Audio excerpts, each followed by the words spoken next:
But now we're. Yeah. Right. I love it. Yeah, you get more confident and bold, I think, as you age. I wonder if it's okay to waiting for Wendy to give me a cue. Yep, because of the live feed. I think it's not supposed to start till 6:30. So, 6:30. yeah. So is this your first or a second, or how many times have you been on this series? Oh, it's the second, but And congratulations on your success. I Oh, was thank impressed. you, I was thank I you. was on your website earlier doing a little research of my Aw. own, and I was just like, wow, Aw. amazing. I love how you represent your culture too. Like that's I mean, you need it. it's not even something I think about. Like, it's just, oh, we can. So at your leisure. Oh, Okay. okay, so we have. And I'm live. Yeah. Okay. Okay. Hi, everyone. Thank you for being here with us today. I'm going to be your host. I'm going to read from my phone for introductions. So my name is Jolandra Larkins. I'm your Fireside host tonight. The Fireside reading series is the Friends of St. Paul Library longest running program, celebrating 30 seasons in partnership with St. Paul Public Library. Thank you for joining us this late night evening. Fireside is made possible through the Minnesota State Legislature, through the Friends of St. Paul Public Library as the Minnesota Center for the Book. Books for sale this evening are kindly provided by Black Garnet, located at University Avenue. We're so grateful for your support and your presence here this evening. We will begin with a reading from Mona and then open things up to questions from the audience. When we do this, please wait for someone with a camera link mic to get to you because it'll be easier for the audience and for folks at home. Friends online, we have someone in the room to relay your questions. I'm happy to introduce to you Mona Powers. Mona is the award-winning author of 4 books of fiction, including The Grass Dancer, Roofwalker, Sacred Wilderness, and A Council of Dolls. She's a graduate of Harvard College, Harvard Law School, and the Iowa Writers and Workshop. Her short stories and essays have appeared in numerous publications and anthologies. Mona is an enrolled member of the Standing Rock Sioux Tribe, born and raised in Chicago. During her childhood, she was a member of the Chicago Indian Village Movement, a group organized to protest the conditions of Native people lured to urban areas with promises of secure jobs and good housing that seldom got materialized. Again, welcome, Mona Powers. Thank you. Thank you. So should I just launch ahead? Yeah. Okay, thank you, all of you, for being here, those who are watching from home, and those of you who braved the cold and to be here. I really appreciate it so much. And I have all my stuff here because I did a lot of theater when I was younger, and I get really worked up and a little dramatic when I'm giving a reading, sometimes, not always. And so I bring this fan because, you know, I just start sweating. And I don't know if you remember, but back in the day, these some of these amazing jazz musicians, sometimes they'd really be getting worked up too when they were playing, especially in different horns. And so they'd pull out like a big hanky and be wiping their faces. So, you know, it's a little less ladylike for me to have a big old hanky, you know. So I just use the fan. But anyway, I'll get right into the book. And so I'm going to read 2 excerpts, and they're timed out, so they should work out. And in this first excerpt, there's mention of a wobbly. And I'm sure many of you know who they are, but for those who might not, they're the industrial workers of the world. And back in the day, my grandparents had wobbly friends, and because they were socialists and they saw a lot of connection to Indigenous people's values, where we didn't honor acquisition and hoarding. Rather, the people who were the most revered were those who gave the most and shared the most. Okay, so there are 3 different generations of Dakota girls who tell their stories. Each of them has a beloved doll. And I'm going to read from part 2 of the book. This is Lillian, who is being raised in the 1930s. She's born in 1925. And I'm skipping around a little bit. The Bureau of Indian Affairs doctor says I was born with a hole in the heart. It's the main thing I remember about myself and who I am.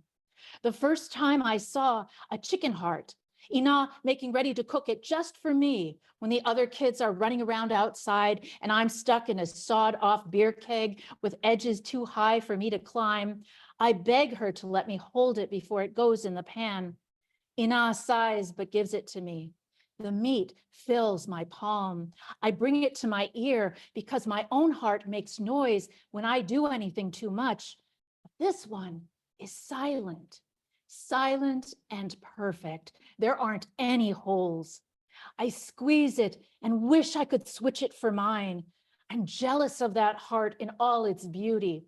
Glad now that Ina is going to fry it up for me to eat. I will swallow what I can't have. Those first years, I spent more time with Ina than my sisters and brothers. I grow up in that damn beer keg that smells like rotting fields. For years, I can't get away from the smell because even when I'm lifted out of the keg, I carry the stench on my clothes, skin, and hair. Okay, I'm going to skip a little bit. I can read perfectly now. I taught myself from the one book we have in our cabin, left behind by an old wobbly who passed through town a few years ago and stayed with us for a week because he found my parents interesting. They are politics people who follow the complicated disputes of leaders on our reservation and even those in Bismarck, North Dakota and Washington, D.C. I think he left that book behind as payment because we shared our food with him, even though that meant no one had a full stomach. He had kind eyes in a cold color, silver ice. He showed me the book one night, brought it over to my beer keg, and propped it on the edge so I could see the pictures. This is a book on child labor, he said, pointing to photographs of scrubby-looking white children with dirty faces and no smiles. They are treated inhumanely by greedy bosses. I wasn't interested in the bosses, but after the wobbly left, I liked to bring his book into the beer keg with me so I could visit with those children who made me cry. That's how I thought of it, that we were friends now, with me peeking in the book's windows to wave at them. Some days, I swear they waved back. When I'd memorized each face and had made up a name for every kid, they started talking to me in my head. They helped me pick out the words beneath their pictures, then words at the top of the page. By the time I was 4, I could read the whole thing, and people came to our cabin to test me, their mouths hanging open as I read and read about white children who were maybe as poor as us, but looked more miserable. Ina, and Ina, probably from the context you've guessed, means it's a name, our name for mother, for mom. Ina works a small shuttle in her hand to make magic. I like to watch her take something as plain as string and turn it into a lacy, giant snowflake that drapes over her arm as it grows. She says this is tatting, which she learned how to do at the Carlisle Indian Industrial School in faraway Pennsylvania. She sings Carlisle songs as she tats, tunes she said were performed by their marching band. She hums Dakota songs while she peels potatoes and cooks. She can be many people, just not at the same time. And she changes again whenever he is home. When he is in a good mood, she laughs and lets him pull her into a stiff-legged dance. When he is angry, smelling of hooch, she's so quiet you can barely see her. Ina melts into the walls. I don't call our father Ate or my English version or any English versions of the word. I call him or Jack. Even when he's nice to me, I'm always keeping one eye on him because you need to watch what he's thinking. Today, when he comes home from no work, with no coins, and only a half stink of hooch, he waves me over from my perch on the big bed I share with my sisters and little brothers. I've been reading the child labor book for the 1 millionth time. I tuck it under the blanket to keep those kids warm. I'm not going to steal your book, he says.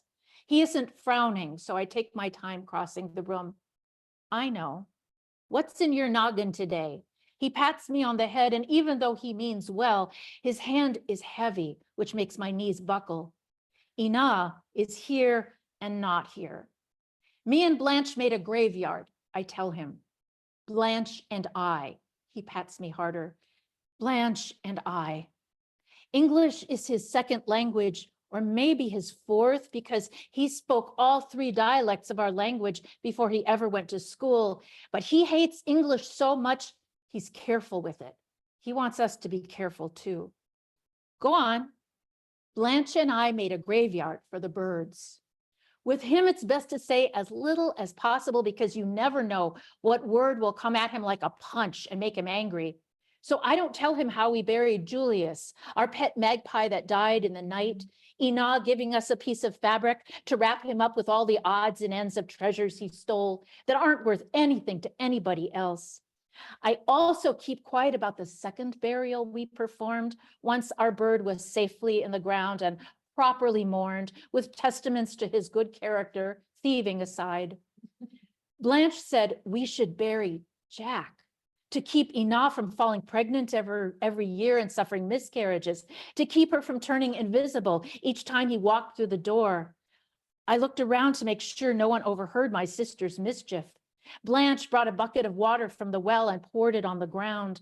I watched as she worked the mud in her hands, molding it into a man the size of a doll. I did this part, so you dig, she ordered. I was too surprised and nervous to argue with her. I grabbed Ina's garden spade and chipped at the dirt until I'd made a pit large enough to hold the mud father. Blanche used the spade to scoop him up and then paused in her work as if shocked by how little he weighed, how much she'd reduced him to child size with her mud magic. She let him slide into the hole, not seeming to care that he fell to pieces, the head smashed by the rest of him. She covered him up with the small hill of earth and patted down the grave. Blanche crossed her arms, clutching her shoulders, and spoke as solemnly as the local priest. Here lies our Father who art not in heaven, and piths be his name. We won't cry over you. You'll never be missed. You can drink with the devil, and we don't care if he roasts your liver. My legs weren't shaking until she started saying we. She included me in her angry medicine. And it made me feel unsafe, like we were the lone trees for miles, exposed on Proposal Hill as lightning slashed the sky, headed straight for us. Jack has no idea we killed him today in our game. He mumbles, a graveyard for the birds. That's the kind of thing my little sister might have created. His face turns sad, which makes him look handsome, like an Indian version of the actor John Gilbert. His eyes are soft instead of mean, and the silver stripe in his head of black hair adds a touch of mystery. The doctor says the hole in my heart is closed now, but I don't believe him. First, because the doctor drinks too much and can't walk straight without his fingers touching the hospital wall. Second, because most of the time when I look at Jack, my heart spills out every good feeling like it's a broken tap. Usually there's nothing left to warm him or me, and we stand together in the cold. But today he looks awfully sad, which stoppers my heart. He pulls me onto his knee and presses my hands between his. I feel guilty, like I'm betraying Ina by comforting the enemy, but Jack's tears fall onto the back of my shirt and my heart gets so big it scares me. Maybe his tears work medicine on me, like old Mrs. Standing Cloud's bring 'em back love cure that is sure to lasso wayward husbands so they don't run away from home anymore. Jack stares at the pattern of our hands, laces our fingers together. He tells me a story that's hard to follow because tears make him pause and his breath flows past my ear, close enough for me to smell the good time he was having before things went sour. But the part I remember is how his sister died when she was little. They stole her from me, he says in a whisper that breaks into a sob. I was the only one she believed in, and I let her down. I couldn't steal her back. I think the story is finished, but Jack leans forward so the last words are just for me in my right ear. She haunted me for ages. Every closet I opened, every drawer I dug through, I'd feel her little hand suddenly grab mine in the dark. One night, I begged a tramp to chop them off, these damn hands. He said, "Kid, you're drunk. Go home. You need your mitts." What did he know? How'd he like it if the only person in the world who cared about him kept tugging on him to do the impossible, pull her back into this world and make her alive again? Jack lets me slide off his knee. He's nursing his misery now to the point where it's almost a pleasure, and doesn't notice how I head over to Ina and sling an arm around her neck so she'll know I'm on her side. I'm latched onto Ina, but still following Jack in my head, wondering why he never thought of a different possibility for his sister's haunting, how maybe she didn't want to return to this world, but was trying to haul him into hers. It's late summer, and we all feel the shadow of a new school year creep closer. She's talking about the Indian boarding school she'll have to go back to. Ina puts us to work in her garden on a hot morning with a furnace wind. The dry soil scrapes at our faces like sandpaper, and we sweat through our overalls. Blanche and I are at war with potato bugs. We're not squeamish, though we do get sick of the flies treating our cabin like it's theirs, but potato bugs are vile. Even Ina, who taught us to honor all beings, who made us return beans we stole from a field mouse's hidden catch, who insists we should never kill Mthomi or ruin her webs, even she is no fan of the six-legged monster with a demon face. We have to inspect each plant near the root and carefully remove the bugs so its jaws don't chomp our fingers. To kill them, we snap off their heads and toss them in a jar of kerosene. We try to tempt Fairbanks with fresh corpses since he has a taste for beetles, but he hops away from us like we're trying to poison him, shrieking, "Bad, bad," in outrage. He's a fussier fellow than our last pet magpie. We shouldn't have named him after a movie star. Goodbye, Sister Frances. Goodbye, Sister Bernard. Ashes to ashes, dust to dust. Blanche is mumbling at the doomed bugs until I wonder if she has sunstroke. What are you talking about? She glares at me like I'm the one responsible for this chore. I'm pretending that it's not just potato bugs I'm massacring. Oh, next thing I know, I'm copying Blanche. Goodbye, Sister Nora. Goodbye, Sister Gertrude. It is very satisfying to eliminate the nuns from our garden as if we're actually removing them from their positions as teachers and overseers at our boarding school, so we'll never have to see them again. There's only one we consider decent. We kill Sister Frances over and over, but Sister Anne escapes death. And maybe this game gets us in trouble with the mission school god. Maybe he's just as hot as we are today. So his sense of humor has melted because pretty soon Jack is staggering toward us, shouting in a mix of languages all jumbled. He's carrying his ancient shotgun, which is as much a danger to him as any target. Blanche grabs my wrist as if to steady me. We rise together slowly until our knees lock tight to help us feel brave. Jack settles on raving in English, shouts that if we don't clear out, he'll shoot us into the next world. He screams that he's not going back to Carlisle. No one can take him back to Pennsylvania. I'm not leaving my ma. I'm not leaving my sister. They need me. He's 10 feet away now and swaying. The shotgun wavers between Blanche and me. You can't take me away. I'll kill you first. He shouts and shouts, the words scraping his voice raw. How he's not a boy, he's a man. He starts blubbering and almost drops the gun as he swipes his eyes with one arm. Must have been a bad batch, my sister whispers. There have been a few times where Jack got his hands on hooch that is so dangerous, it fries his brain, messes with his vision so he can't properly see. Hooch has blinded Jack, turned his girls into reservation agents, or other officials who want to drag him across the country to kill the Indian part of him, turn him into a white man. As a kid, he ran away from Indian boarding school so many times, he was declared a delinquent and locked up in an adult jail for a whole year. I hear movement behind me, see Alvina dart into a run just outside Jack's limited field of vision. She's no doubt headed for Little Soldier's place to get help. He's our grandpa, Indian way. He was a young fighter in the battle that wiped out Custer and his men, though he never brags about his war exploits or victories. If anyone can bring Jack out of his monster drunk, it's this sweet old man who refuses to sit in a chair or lie down on a bed. He carries a large square of canvas to spread on the ground when he wants to sit or nap, and his back is so straight. Blanche told me a story about how his spine is not human bone, but the sapling trunk of a cottonwood tree.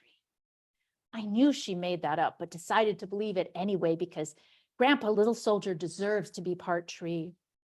I try not to stare at Jack, though I want to keep an eye on the gun. My sick heart feels kicked up like a herd of wild horses. I keep having to swallow. Fear is greasy in my mouth. I'm sliding away from my body because it's too uncomfortable to stay inside it. Maybe Jack already killed me and I'm a ghost looking back at myself and Blanche. The sun is behind me now, boring its heat through my skull. I can't be dead or I wouldn't feel anything. Jack is gone now because I'm standing where he is and the gun is heavy and in my hands. I'm so confused. Why can't I just set the weapon down? Because Blanche is still holding my wrist like she's handcuffed to me. I slide back into my body just in time to hear Grandpa Little Soldier ride up on his horse. Before I learn how it's all going to turn out, find out if Jack murders us in the yard, my face rushes at the ground in a dead faint. I have one more shorter section, but do we have time for six minutes? Okay, so this is still the same voice, the same generation. It's funny because we don't actually get to the dolls in these excerpts, but they really are important to the story. So the doll that she will, that this narrator Lillian will receive is actually a mission lady for Christmas gives her a Shirley Temple doll. And as she's making friends with the doll, imagining that they're having a conversation, she asks the doll, what name do you want? Is it Shirley? And the doll's like, no, it's May for Mae West. Anyway. I've wanted a doll ever since I can remember. I've seen pictures of them in a tattered old Sears catalog Ina keeps in the parfleche container that folds painted wings over her few precious items. I think that catalog is as old as Ina. She calls it Dolksha Black Hills because the only way we'd be able to buy anything in it would be if the United States came down with amnesia and gave us back everything it took. Though we kids all know Ina is teasing, we would never accept Mazaska for the Black Hills. That would be like selling your ancestors' bones. To Blanche's everlasting disgust, I get my wish for a doll on the Christmas Eve before my 10th birthday. We're all back from school now, helping Ina make festive garlands of popcorn and cranberries. I'm featured in the town production of A Christmas Carol, playing the poor little lame child, Tiny Tim. We all have the bowl haircuts we're given at boarding school, so I can pass for a boy. Whenever I practice my most important line, God bless us, everyone, Blanche falls on the floor and shakes her whole body like you can actually die of embarrassment. And my acting has killed her. Both Ina and Jack laugh at my sister's antics. My brothers skip circles around her body and toss a few kernels of popcorn at her face. Everyone is in a fine mood. We have wood for the stove and a kettle of simmering corn soup that Ina's been cooking for what seems like days. We all smell good enough to eat. Blanche makes a miraculous recovery, and we bundle up for the walk to Tribal Hall for our community Christmas party, though it won't be Christmas for 2 more days. The boys throw snowballs at each other on the way there, joined by friends along the way. They're all wet by the time we get to the hall, and Ina scrubs their faces with a flour sack towel, which leaves scratches. My legs wobble with nerves when I see the whole town has shown up tonight. But Alvina grabs my arm and holds me steady. She's playing my older sister in the production, and I'm glad now to have her here. Somehow I managed to get through the play without causing Blanche or anyone else to fall down in a fit of shame. I even remember my lines. After we all take a bow and I think I'm safe for the night, the white director, who's really a teacher from the high school, puts his hand on my shoulder and asks me to wait. I wonder if I did something wrong, though his touch is light and gentle. The crowd quiets and watches the two of us. We have the stage to ourselves and are trapped in the bright eye of a spotlight. I'm glad I can't see past the glare. Blanche is probably making sour faces. The director clears his throat and speaks to the audience. His hands press on my shoulders. I'm sure everyone knows this little girl, he says. We're told that she taught herself to read and her comprehension is years beyond her age. Oh no, I will never live this down. Blanche will use that word against me for the rest of my life. She will tease about my comprehension, say I'm so backward, I can't even comprehend a million things she'll never tire of inventing. Why do adults ruin our lives in these careless ways? Turns out my entertainment for the night isn't over. The director hands me a copy of the Charles Dickens novel, A Tale of Two Cities. I've never read it, but when he points to the opening page, I begin to read. He has me perform all of chapter 1, and I don't know how I make it through the unfamiliar words like epoch, incredulity, requisition, and atrocious. But maybe the unhappy children in the book on cruel labor have pooled their magic into one big dose. I somehow know this language, these rhythms and pronunciations, and when I finish, there's silence. I'm not able to see who starts the polite applause, but Alvina tells me later, it was Blanche. I can't believe her. It was, she insists, and I know Alvina isn't a liar, so I guess it must be true, though Blanche starts in on me with comprehension jokes as soon as I get off the stage. Later that night, when we're sandwiched together with Alvina in our bed, Blanche puts her arm around me and tells me to make it warm. I place it under the wing of my own cold arm, and gradually we stop shaking. As I'm about to fall asleep, Blanche whispers in my ear, her lips so close they tickle. You're smarter than they think. I catch my breath in utter shock. Is this compliment a joke or a trap? They like you to perform because to them, it's a trick. They think when we learn from them in their books, it's like we're a puppy. You can make bow or dance on its back legs. They look at us like fractions. We're fractions, not whole as them. I'm still barely breathing since Blanche is never this serious. She must be really mad. That's why our people didn't clap at first, even though you did a good job. They could feel something was wrong, but that's not your fault. Blanche squeezes me and drops her forehead against the back of my neck. I'm not sure how she can breathe that way, but she falls asleep inhaling my skin. I think about what she said. I think about how she simmers all day like Ina's kettle of soup. I may be the trick pony, but I'm beginning to think my sister Blanche is smarter. The idea doesn't make me feel bad at all. I wouldn't like to see 3 layers deeper into everything. The deeper you go, the darker things get. Thank you. Thank you for listening. Thank you, Mona. Thank you. That was a beautiful reading. Thank you so much. So much. So I actually want to start where you mentioned in your book, you said we haven't got to the dolls. So why dolls? What's the inspiration behind that?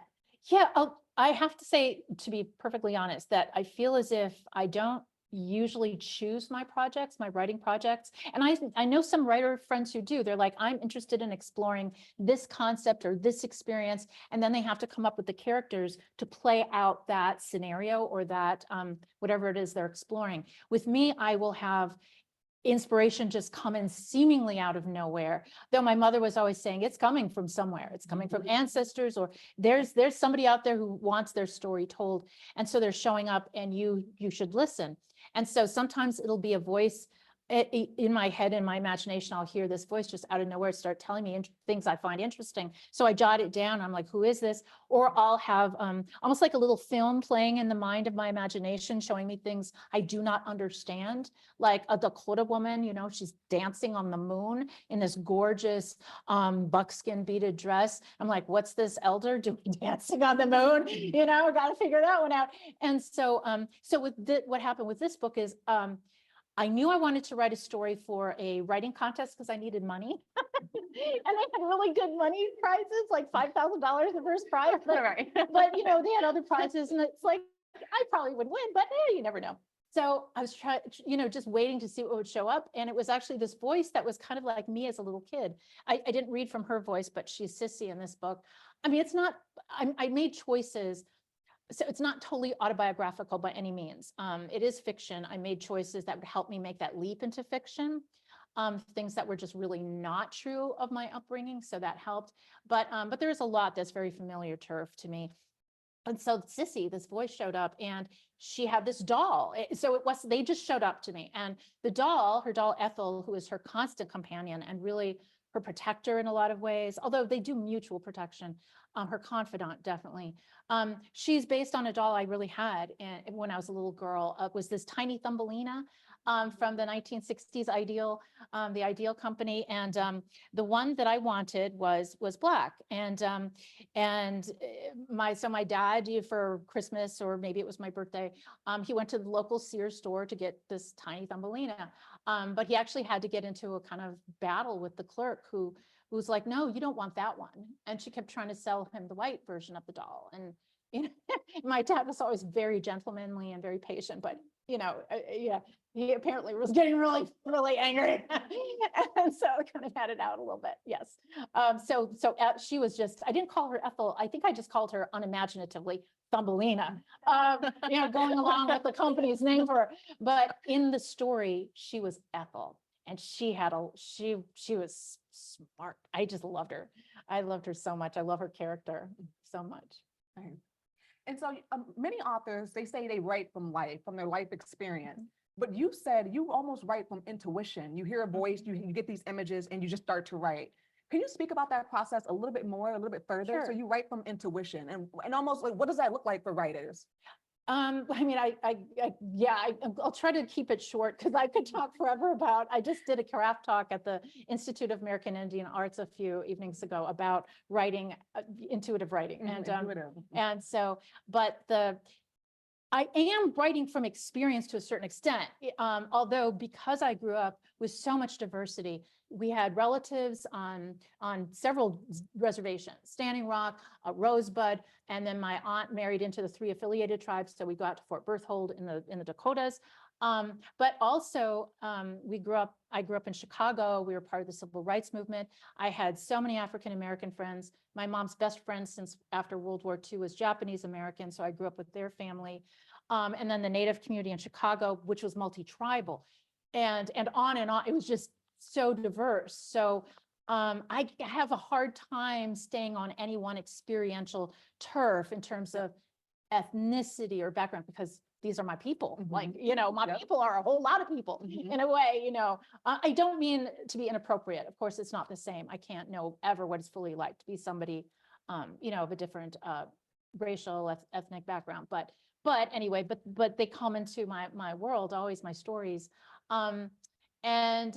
So when I have this little inkling, this inspiration, sometimes it actually is a lot of work to figure out. I have some characters who give up the goods right away. As soon as I pick up the pen and I start taking notes, or now I'm typing first drafts, thank God, it saves me a lot of extra work. They just start talking to me and I'm like, thank you. And it's still going to be a while before I figure out the whole story. I figure out, you know, is this short story? Is this a novel? But sometimes I'll have a character who's really intriguing to me, but they're not, no details are forthcoming. It's like I'm stuck. And so I have creative writing exercises that I've made up for myself. I mean, a lot of people do this one, the interview, where you come up with questions to ask, and then I free write a response, trying to just tap into intuition, the unconscious, subconscious, whatever. It's not me thinking consciously about it, and just see what shows up. That works 99% of the time. Every now and then I have a character, they're just not budging. And so then I have to go to another character. I'll say, okay, well, they've got a parent, or they've got if they're, you know, some of them I know they're married, they've got a spouse, they've got a sibling, they've got somebody else. So I'll go to that other character. I also don't know, and I'll interview the other character, and they usually let me in. So I know it sounds kind of strange, but when my fictional characters are very real to me, And so just quickly, in the part 4 of the book, there's this cockatoo character named Prince, after our local, musical genius Prince, because the cockatoo loves dancing to Prince's songs and, well, singing them too in cockatoo, strange, whatever. Anyway, and so I was writing a scene when this cockatoo character just flew into the scene, and I'm like, oh, okay. And I came to understand that he was operating in that part of the book as my fictional emotional support bird. So for me, I should say, for me, my creative writing is a spiritual process. And in my 20s, I probably wouldn't have wanted to say that because I still was very much owned by the academy. Yeah. In Right, many ways. yeah. If you can't slide it beneath anyway, microscope, or if it's statistically significant, it's not real. But yeah, all that went away once I got serious about writing fiction, because for me, it is such a spiritual process. As my mother had told me, I was like, you're right. Yes, you're right. So. And while we're on characters, where for you does a story start, and for which character? Was there any characters in the book that was difficult for you to write? Because you do talk about, some of those characters give you a hard time where they don't just come, straight to your intuition. So can you speak about some of the characters in the story and where it starts for you? Sure. The one that gave me the hardest time was actually one of the dolls. So Ethel was there from the beginning. She was there as a part of the short story, which actually, and just as an aside, I wrote this short story. It's basically part of part 1. It was only about 20 pages. So it's an excerpt of what is now part 1 in the book. And about a year after it was published, I showed it to a dear friend of mine. She also went to the Iowa Writers Workshop, and we just is one of my best friends. And she's African American, and she read it and she said, you could have a whole novel about Ethel and Black protectiveness. And I was like, oh, and I started the novel that started rolling around. Oh, but anyway, but once I figured out it was going to be multi-generational, that it wasn't just going to stick with the one voice in the one era, which took a while, because again, I was just feeling my way through it, through the process. I was figuring out who these dolls were, and May just showed up, the Shirley Temple doll. And in part 4, I allow the dolls to tell some of their stories from their perspective. May is a talker, maybe because she's, based on a Hollywood star. And so she's just got that showtime kind of attitude, right? Like, oh, I mean, I love her to death, but she's always ready to tap dance for people, And so she talked and talked and talked. And I'm typing and typing. And it's like, oh my God, we've gone pages and we haven't even gotten to you meeting up with Lillian, Right. the native, narrator in this other section. And so she would have taken over the whole book if I hadn't kind of put a kibosh on that. But the one doll that just was like pulling teeth to get her to open up was Winona, the Dakota doll. She's the eldest. She's been passed down through generations. She was first created in the time when pox was just killing our people and other tribes nearby. And she was born out of tragedy, really. And then she was there at they call it the Battle of Whitestone Hill. In our family, we call it the Massacre of Whitestone Hill, when my great-great-grandfather, Matonopa, Chief Two Bear, his very peaceful camp was just attacked by Northern troops, soldiers, and they were killing as many people as they could, families. And it's a miracle that any of our people survived, because we had just had a hugely successful buffalo hunt, and we're preparing the meat the way you do to preserve it to get you through the winter. And because this was really genocide, they wanted to just wipe us out. Mhm. They weren't just trying to kill as many people as they could, but they also were making sure to destroy anything that was remaining in the camp. So they burned all of that meat. They burned all of the lodges. It was just horrific. So this doll has lived through this. She has borne witness to this. Mhm. So she's the most traumatized of the 3 dolls. So that's why it's not that she didn't trust me. I know I'm talking about them as if they're living, but they are to me. In my imagination, they're so alive. And so it's like I just had to be patient with her, be very gentle with her. And then finally she started showing me, like in these pictures, I saw the woman making her, yeah, and so all the stories started tumbling out, but it really took a while working with her. So. I want to check in with our audience. Any questions from the audience?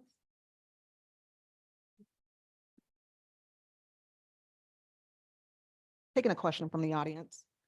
I'm just wondering what the process was and how exciting it was to find your book being the book of the week in People magazine. Oh, That was just, I thought, incredibly wonderful.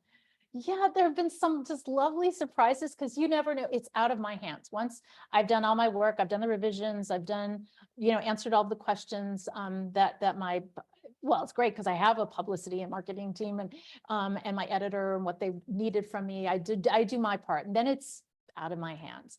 And so, and as I'm always teaching, well, when I give these craft talks to students, just you have to really manage your expectations and just, it's out of our hands, and to just be grateful to just be published. That's huge because it's so competitive these days, especially during the pandemic. Everybody was writing. There's been an explosion of books, right? I mean, there's so many books on my want to read list. It's like I could just from 2023 alone, what was published just in that year, that could fill up, I don't know, a year's worth of reading at least. So anyway, so all these surprises were just amazing, like that, or like the National Book Award. My hands were shaking when I saw that the Council of Dolls was longlisted for the National Book Award, and I was in Massachusetts that morning getting ready to check out of the hotel room, and I was like, oh, really? Because I just was thinking of all of the incredible books that came out in 2023 that I was sure would be on that list. But what's kind of them is they're trying to sometimes give attention to books they think haven't gotten maybe the attention so it's not that they're actually saying these are the best. They're saying these are ones we want you to take notice of. And so I was very appreciative of that. This is one of the best. Well, thank you so much. But so all of these surprises are, as I get older, I just appreciate things infinitely more. Not that I took things for granted when I was younger.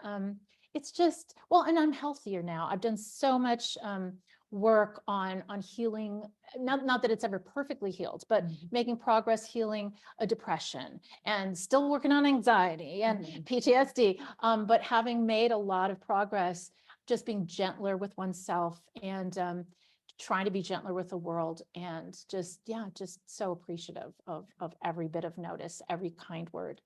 So, yeah. Absolutely beautiful, Mona. I do have a question in regards to your book. So in the book, Jessie and it was her mother, they're watching a horror movie. And it seems like Cora gets this vision, and she has to scream, this bloody scream at school.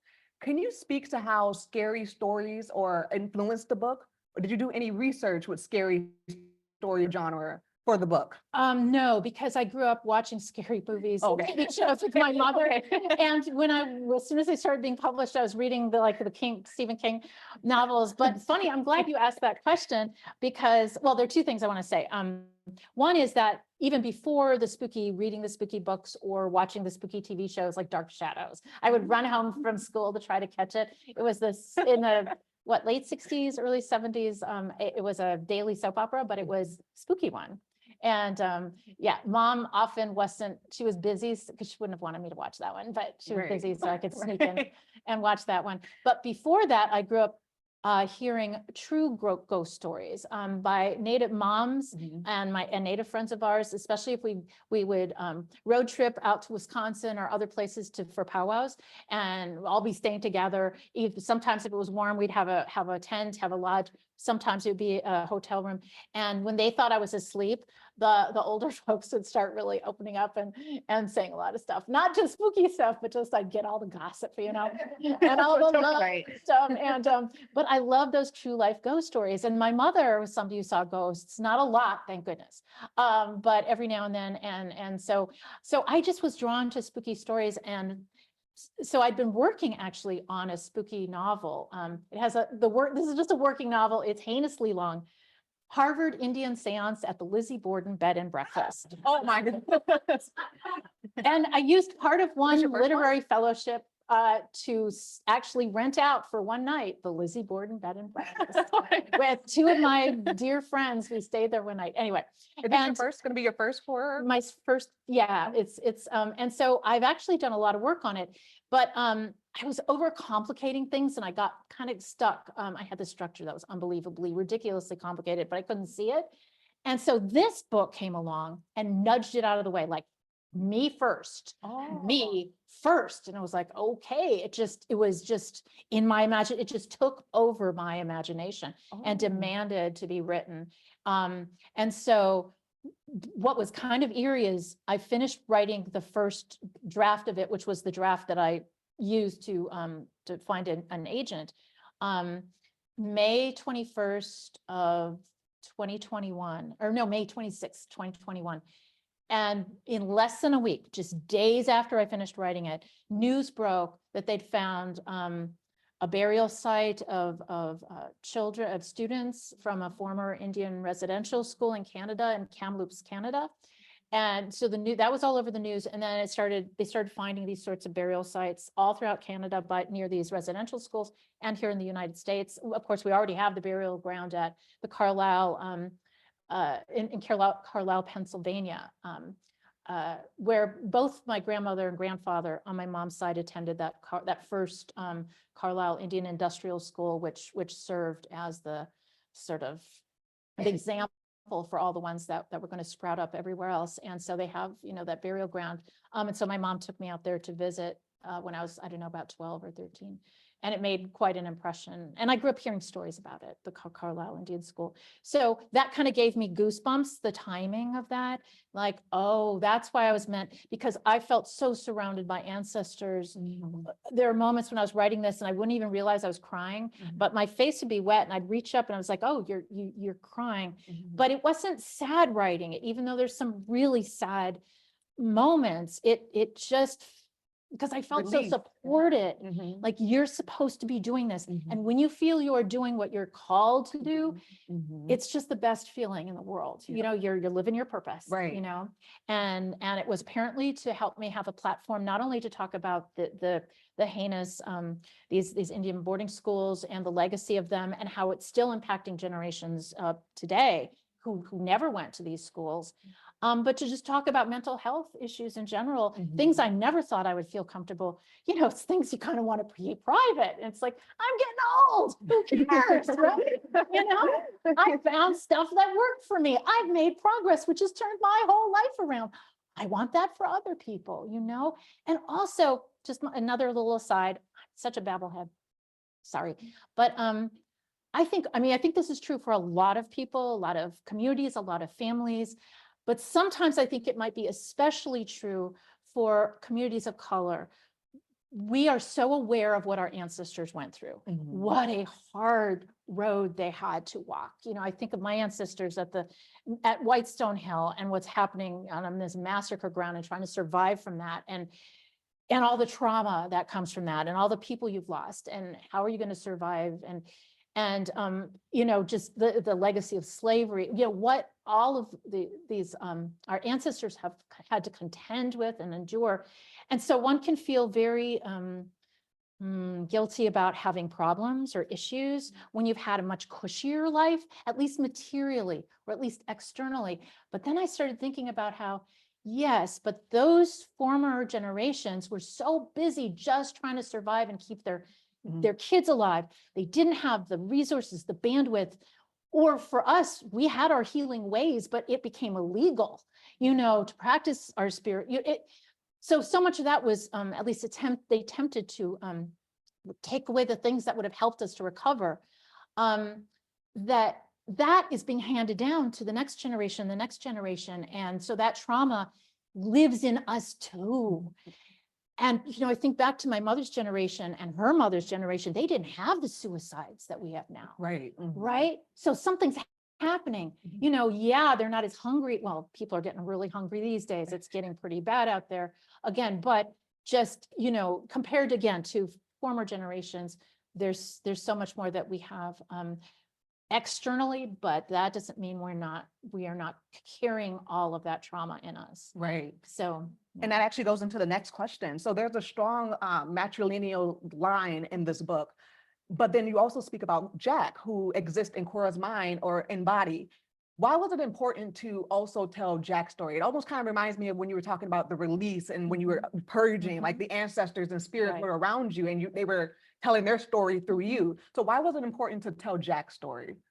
I think because, again, even though this isn't like a biography of my family, I'm drawing certainly from a lot of stories that I heard growing up, some real life experiences, some that I added in. It's a real mix, but Jack really is based on my maternal grandfather. And when I was little, my mother was still very angry with him, because he had been such an alcoholic, and when he was drunk, he could be really frightening. And although she started to become much more compassionate as she got older, thinking just how he was a brilliant man. People would come from miles around to hear him speak. He could speak all 3 dialects of our language. And people would come and go, oh, like old people, they'd have their blankets, they'd be sitting there listening, just listening with their eyes closed. And when his vocabulary was so large, because already, you know, we were losing some of our language, right? You had these generations where it was being literally beaten out of them. And so people, when you're not actively using a language, you know, it shrinks. So he still had this tremendous vocabulary. And she said elders would just sit there going, oh, like they were hearing words they hadn't heard in a long time, and it was coming back to them. And just, and so, but just what he had gone through in his life, and he really had been in prison as a child for ridiculous stuff, just unfair, and God, what must have happened to him. And so he just was in the story because I was honoring these relatives of mine, and I didn't want them to be judged. So the one conscious choice I did make was in terms of structure. I thought, oh, for once I'm going to write a novel in chronological order, earliest events to later events. Oh no, right. no. And why I decided to start with Sissy's generation, she's born in 61 as I was. Second is Lillian, she's born in 25 as my mother was. And then third is Cora, born in 1888 like my grandma was. It's because in Sissy's section, you see a mother who has her issues. She doesn't always come off in the best way. And so people might judge her and not like her very much. But then you see her in the next section as a child, and it's like, oh, you know, but now you see Jack, and he's a lot to put up with, and he can be frightening. But then in Cora's section, you see him as a little boy, and you're like, oh. And my hope was, by structuring it in this way, that it would move back, by moving backward in time, compassion for these characters who were wounded and were behaving the way they were because of that, because they weren't healed. There would be compassion for them, and they wouldn't be villainized by the end of the book, because I wanted the villain of the book, if there is one, to be colonization. And not any one person, although I have to say Sister Frances is kind of a little bit. And this was really mean of me, and I try never to settle grudges. I try to be a compassionate person who's not, because this creative work feels like a sacred space. I don't want to use it for, you know, those sorts of low purposes. But a real life Sister Frances did creep in, and so I use that name.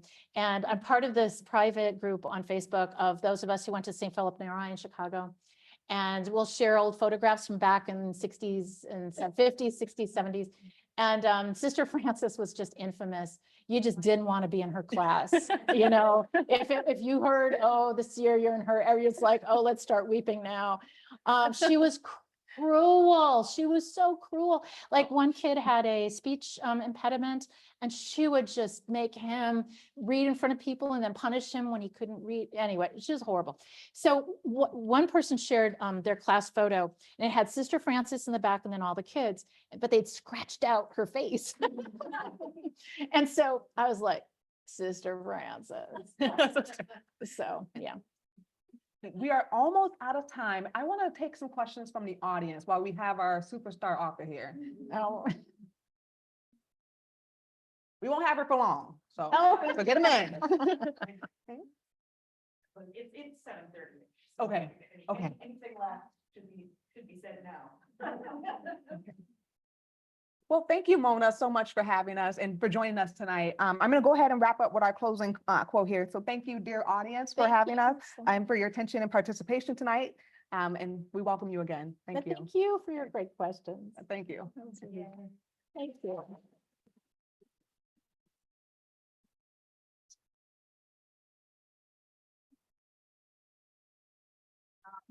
I know some of you have bought books or something, so.